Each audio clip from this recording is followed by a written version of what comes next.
जब से भारत की तरफ से पाकिस्तान पे अटैक किया गया तब से सरहदों पे तनाव शुरू हो गया है। खासतौर से लाइन ऑफ कंट्रोल के इर्द गिर्द रहने वाले लोगों में काफ़ी तनाव पाया जा रहा है। मैं इस वक्त उड़ी में हूं और उड़ी लाइन ऑफ कंट्रोल के साथ वाला इलाका है और आप देख सकते हैं यहाँ पे बहुत ही कम मूवमेंट उड़ी मार्केट में है। और दूसरी तरफ से फायर एंड इमरजेंसी सर्विसेज का अमला पूरी तरह से अलर्ट है। फायर एंड इमरजेंसी सर्विसेज की गाड़ियाँ यहाँ पे लगी हुई हैं। वजह यह है कि अगर आर पार की शेलिंग फिर से शुरू हो जाती है और अगर कोई शल या अगर कोई गोला किसी घर पे गिरता है, वहां पे आग लग जाती है और आग को फौरन बुझाया जा सके, डैमेज को कम किया जा सके, इसीलिए यहाँ पे फायर एंड इमरजेंसी सर्विसेज को अलर्ट पे रख दिया गया। काफ़ी सारी गाड़ियाँ जो हैं वो यहाँ पे रख दी गई हैं उड़ी मार्केट में। अगर कोई भी खबर ऐसी आती है कि कहीं पे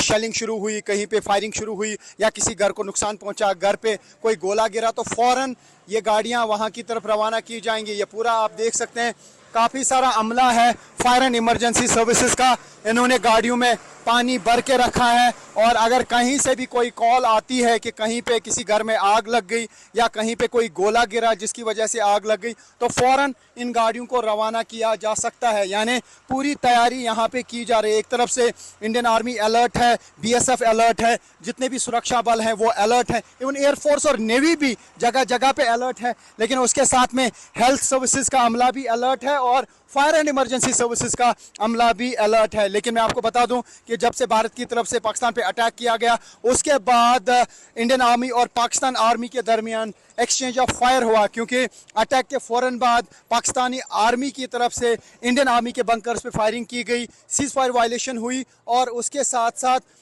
कई ऐसे इलाकों में गोले गिरे जो पाकिस्तान आर्मी की तरफ से फेंके गए, जो जिसकी वजह से कई घरों को नुकसान पहुंचा, कई सिविलियन जो है वो घायल हुए हैं इस इलाके में और उसके बाद तनाव काफ़ी बढ़ गया। मैं आपको बता दूं, ये जो आप पूरा एरिया देख रहे हैं ये आखिरी गांव है एलओसी पर, लाइन ऑफ कंट्रोल के इस साइड से और उस साइड से जो है पाकिस्तानी आर्मी के बंकर हैं और इन एरियाज़ में अब कहीं कहीं पर ही लोग मौजूद हैं, बाकी लोग अपने घर छोड़ के चले गए हैं। कुछ लोगों को इवैक्यूएट किया गया है क्योंकि होम मिनिस्टर की तरफ से clear cut guidelines Jammu Kashmir सरकार को मिली कि उन लोगों को इवैक्यूएट किया जाए, सेफर लोकेशंस की तरफ शिफ्ट किया जाए जो वल्नरेबल स्पॉट्स पे रहते हैं। यानी एलओसी पर जहाँ जहाँ पे भी कोई ख़तरा है मोर्टार शल आने का या आर्टिलरी शल आने का या पाकिस्तान आर्मी की तरफ से अगर फायरिंग की गई उसकी जद में जो लोग आ सकते हैं, उनसे कहा गया कि उनको शिफ्ट किया जाए सेफर लोकेशंस की तरफ। यही वजह है कि आज इस उड़ी इलाके में बहुत कम लोग मौजूद हैं, बाकी सारे लोग अपने घर छोड़ के चले गए।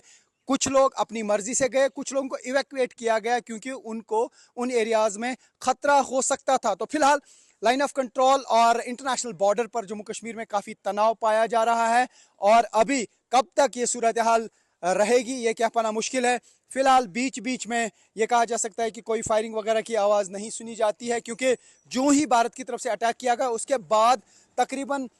4 घंटे लगातार फायरिंग हुई, एक्सचेंज ऑफ फायर हुआ between Pakistani and Indian army, क्योंकि पाकिस्तान आर्मी की तरफ से सीज फायर वायलेशन की गई और इंडियन आर्मी के पोस्ट्स को जगह जगह पे टारगेट किया गया, चाहे वो कुपवारा का एरिया हो, उड़ी का एरिया हो, राजौरी पुंछ का एरिया हो, और पूरे लाइन ऑफ कंट्रोल के इर्द गिर्द बहुत ज़्यादा फायरिंग हुई। लोग मुतासिर हुए, आर पार लोग मुतासिर हुए, लेकिन फिलहाल अभी एलओसी पर शांति है, लेकिन तनाव बहुत ज़्यादा बरकरार है। जम्मू कश्मीर में लाइन ऑफ कंट्रोल और इंटरनेशनल बॉर्डर के इर्द गिर्द तनाव लगातार जारी है। लेकिन मैं आपको बता दूं, जहां एक तरफ से आर्मी, बीएसएफ और बाकी सुरक्षा बल अलर्ट मोड पे हैं, वहीं दूसरी तरफ से हेल्थ सर्विसेज की टीमें भी अलर्ट पर हैं। मैं इस वक्त एलओसी के करीब हूं और आप देख सकते हैं ये श्रीनगर मुजफ्फराबाद रोड है और यहाँ पे कुछ बस्तियाँ हैं। तो यहाँ पे पूरा एडवांस्ड लाइफ सपोर्ट एम्बुलेंसेज रखी गई हैं स्टेशन, यानी अगर फायरिंग हुई या उस पार से शेलिंग हुई, कोई ज़ख्मी हुआ तो उसे फ़ौरन हॉस्पिटल पहुंचाया जा सकता है या इसी एम्बुलेंस के अंदर